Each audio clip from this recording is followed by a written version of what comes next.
So we're going to look at some economics today. We're going to look at 4 or 5 things that's currently going on in the economy related to business. And then we're going to cover the Trump tariffs that the news media seems to be so in love with today. But first, we're going to have a clip from yesterday's Prime Minister's questions, and there's nothing sums up the current state of economic debate with our politicians in the Houses of Parliament than this clip right here. Earlier, the Prime Minister seemed reticent to answer a direct question on his jobs tax. So, next time he comes to my constituency to enjoy the beautiful Buckinghamshire surroundings of Chequers, will he go 5 minutes up the road to Wendover, visit Rumsey's handmade chocolate, and explain to Kate Rumsey why his and his Chancellor's choices have led to a 15% increase in their costs, that they've already had to lay people off and reduce the hours of those that they still employ? Is that what he meant by growth? Yeah, I think it's I'm happy to tell anyone why. £22 billion black hole left in last week. They've crashed the economy. They've ruined our public services. And as we mend that and rebuild the country, they carp from the sidelines. And even now, they can't bring themselves to say they don't want the investment. They can't bring them to say they'll reverse the decisions we've made. They actually agree with the decisions we've made because we're clearing up the mess that they left. And that, ladies and gentlemen, is the current state of play on the stance of the Tories and Labour in this current economic debate. And yes, that is the state of British politics. Fabulous to see in action, isn't it? Like a well-oiled machine. You know, the debating skills of these people are honed so finely, and it's just such a spectacular visage, isn't it, to watch these people finally debate these things. But aside from the grotesqueries of our parliamentary system, there is 4 or 5 things which are currently affecting our economy. Now, you may know this, but on the 1st of this month, the national insurance contributions, or the employers' national insurance contributions, kicked in.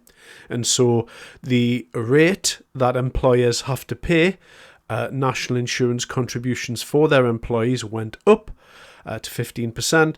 And in addition to that, the lower amount, or the lower allowance when you start to pay national insurance, was taken down. So there's a double whammy at both sides of the cake there.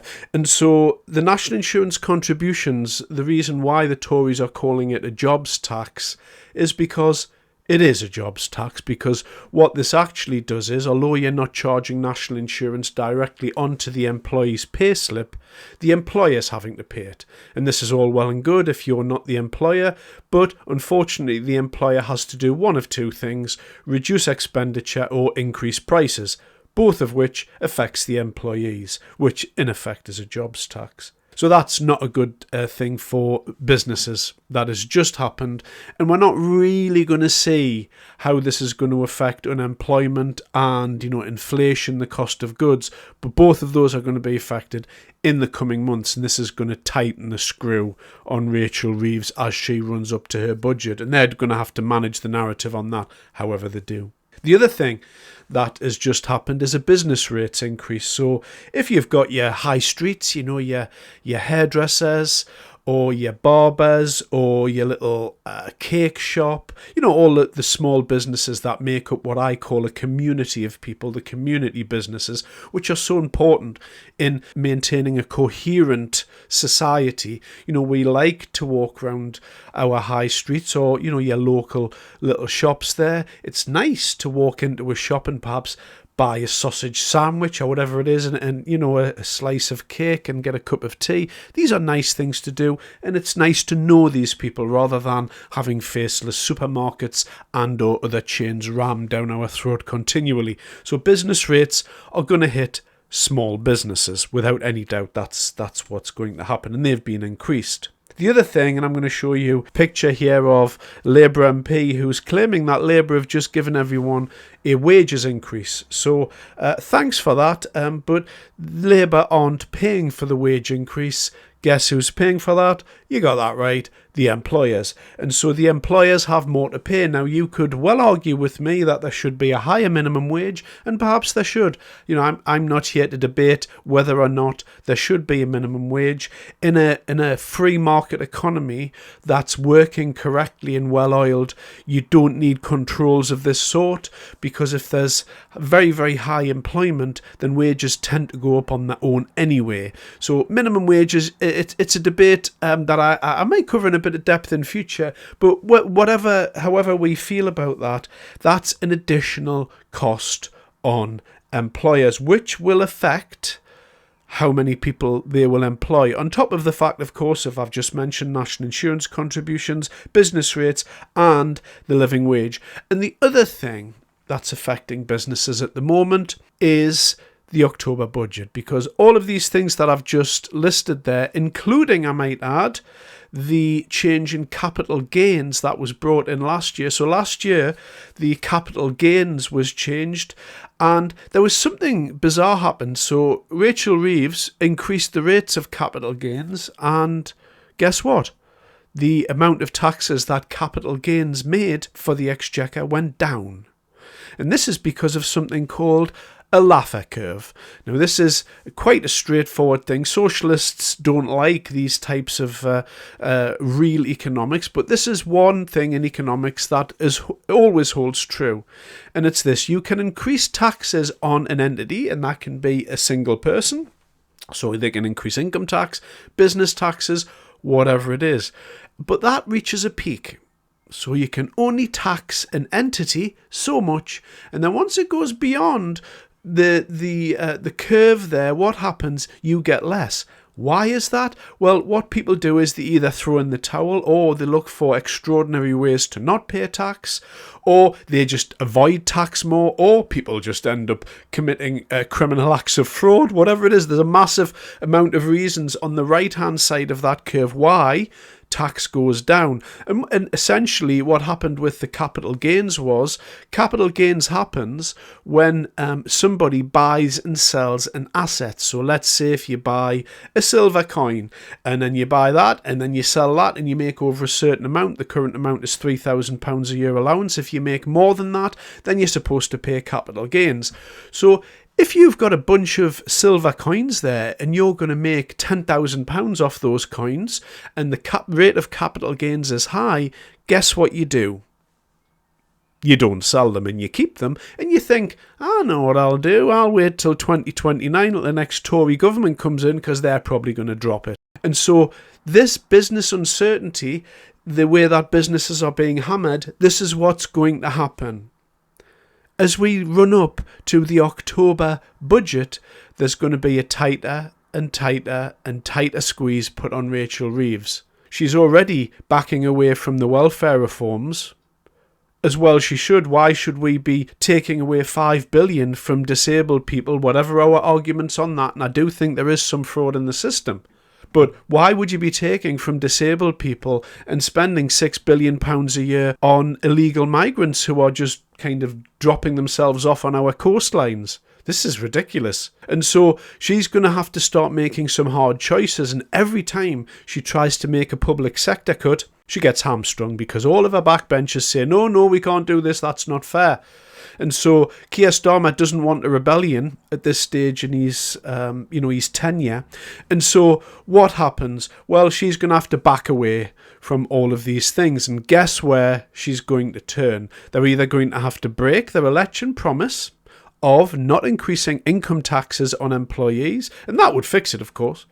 All Rachel Reeves has to do to fix all of her problems is come out and put 3% or 2% or whatever it is on income taxes, and all our problems are solved. But she won't do that, because she won't tax working people. So she's going to come back and tax business. And businesses know this. And so if you're a business and you're sitting there today, you're under pressure, you don't know if you should employ someone. And this is all aside from the new employment rights bill that's just been brought in, which means that from day one, employees have full rights. And you can argue, well, that's correct. Employees should have full rights. Fair enough. That's another debate. But from the employer's perspective, it worries them, Because sometimes when an employer employs somebody, guess what? It doesn't work out. Doesn't always work out. Sometimes it goes horribly wrong and you get somebody on your payroll that you can't get rid of, and they're just a dead weight, and they're a dead weight not only to you but to everyone else in the organisation. And so employers now are looking at this. They're looking at these new bills, these new employment rights that Labour are so happy with. They're looking at the national insurance contributions, the business rates increase, the increase in the minimum wage, and they're looking to October, and rightly so, because they know what Rachel Reeves is going to do. She's going to come out and turn the screw on business, and she's going to tax them into oblivion. And so as a business, the best thing you can do right now is save your money, reduce your operating expenditure, and get through the next couple of years and keep the business and look after your employees that you've already got, because businesses have a duty to those people as well. So if, say, a business has 5 people on their payroll, that's 5 lives and all of their families. And so businesses do care about their employees, believe it or not. You know, they have to work in the same place as their employees. And, you know, businesses and, you know, these business owners are human beings, and they see this stuff and they want their employees walking around whistling with happiness all day, believe it or not. Well, some employers do anyway, the good ones. So what would you do if you're a business? That's correct. You would just reduce operating expenditure, reduce costs spent, particularly on employing people. You would just pause, and you maybe offer some extra hours to the people already in your business, where if you might have taken on 1 or 2 extra people, you wouldn't do that now. So that's the current state of play, and businesses are very, very worried. You know, in what I do speak to some businesses, and they are worried. To a person, they are all talking about this right now. I was talking to a person that looks after the accounts of a care home the other day, and he was very, very upset, anxious even. Their whole wage bill across their 2 or 3 care homes that they run, and bearing in mind they're running on a shoestring budget as it is, they've just had almost £50,000 put onto their wage bill per year. You know, this isn't seen by Labour because they don't have business experience. And this is the real world cost. So what happens? Well, the quality of care suffers. So the quality of care will suffer for everyone. So when you go and see an old person in a care home, that care isn't going to be quite as good as it was last year. And that's as a result of these policies. And the final thing, the Trump tariffs. So let me sum up the Trump tariffs for you. My understanding of the Trump tariffs and your understanding of the Trump tariffs may vary considerably. However, this is all that's happening, in my opinion. There's such a thing as a business cycle. And a business cycle runs generally in 4-year cycles. So in 2008 and 2009, there was actually kind of a reset. And after that moment, everywhere was allowed to borrow. Sovereign and corporate people were allowed to borrow money at 0% from banks, from central banks. And so those debts that are taken on by corporations, by sovereign governments, they run in 4-year cycles generally, and that's called a business cycle. And so what happens? Every once in a while, the debt comes calling and needs to be renegotiated. Now, a government debt isn't like your credit card. So if you've got a credit card there, like for instance, a Barclay card, for instance, you may have a Barclay card and you'll just go and purchase stuff. And it's all generally at the same rate of interest. You know, aside from, for instance, if you go and take cash out on a credit card, they charge you more interest, etc. But generally speaking, the debt just rolls and it's just a fixed interest rate. It may change year to year a little bit, but you know what you're paying. Doesn't work like that with governments, because governments have cycles, and at some point a lot of that debt needs to be renegotiated. Now, America is in well over $30 trillion of debt. They have a lot of debt. Now, they can print a lot of money or as much as they need, and they just raise their debt ceiling. But ultimately, what Trump's doing here, he knows that they have to renegotiate a lot of debt. And the Federal Reserve in America and Jerome Powell, they're refusing, because he doesn't like Trump or there's some type of internal war going on, they're refusing to reduce rates. So they're refusing to reduce rates, and President Trump needs them to reduce the rates to renegotiate the debt, because that's going to give him more money over his term. And so all of this stuff goes back to that. President Trump doesn't care about anything or other countries. He only cares about America, and this may help the manufacturing base in America get its feet under the table, and it may help them to grow. But all of this, it's related to one or 2 points in the economy, because Trump is a blunt force instrument, and like him or love him, like him or hate him, and hate's the operative word for a lot of people, what he does is he throws the stuff up on the board. So he brought his board out yesterday, and there was virtually every country in the world on there, all had different rates. This is what Trump does. He walks into the meeting and he scatters the board. Then he walks out. He waits for everyone to compose themselves. Then he walks in with power later and makes deals. He wants a free trade agreement with the United Kingdom. And Keir Starmer didn't start negotiating this until he took the letter from the king over, like a little while ago, post Zelensky. They should have been on this straight away. Trump likes the United Kingdom. It's so obvious, and he goes off stuff like that. You see, that's the type of president that he is. His mother was Scottish. He has a lot of property in Scotland. And so he likes the UK, and he would be willing, I would imagine, to do a free trade deal. But the Labour Party have been slow off the mark to do this. And that's on them. They just need to renegotiate with Trump and get a free trade deal, and then everyone will be happier. And this is a day, I think, and I'm going to bring it up, this is a day to celebrate Brexit. Why is it a day to celebrate Brexit? Well, the European Union have got quite a tariff put onto them, and Ursula of the Deep was out today talking aggressively, saying we're not going to stand for it. If time has taught us anything, you don't want to get into a war with Donald Trump, because he'll just dig his heels in, he doesn't care. But I have a feeling that the United Kingdom's going to come out of this far better than Europe. Far better. Anyway, ignore the Trump tariffs, don't worry about them, it's all going to be fine.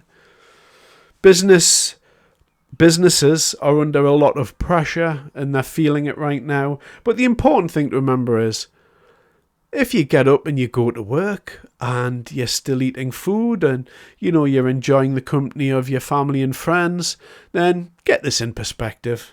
It's all going to be all right in the end. But there is a lot of trouble on the horizon economically, but we'll get through this.